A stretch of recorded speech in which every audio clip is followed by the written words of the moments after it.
বন্ধু বুঝছো, আজকে মেলা দিন পর গ্রামে আইছি বুঝছো। আজকে তো আমাকে গ্রামটা ঘুরাই দেখাম তোরে বুঝছো। দেখবি না তো?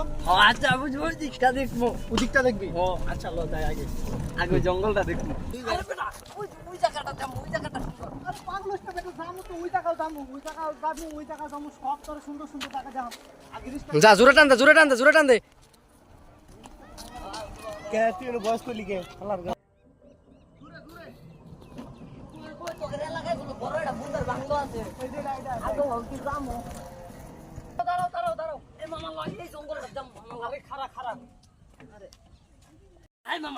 আরে খারা আগে অটোটারে খেদাইতে লই। মামা এলো তুই যাও গা, যাও গা, ওদিক যাও, ওদিক যাও, যাও গা, এদিক দিয়ে যাওয়া যাবো বুঝছো। আরে খারা বেটা, এই জায়গায় কি হচ্ছে জানো? ছোটবেলাতে শুনতেছি আমার মা কইছে বুঝছো, এই জায়গায় বলে আত্মা ঘুরে বুঝছো, অভিশপ্ত জঙ্গল এটা।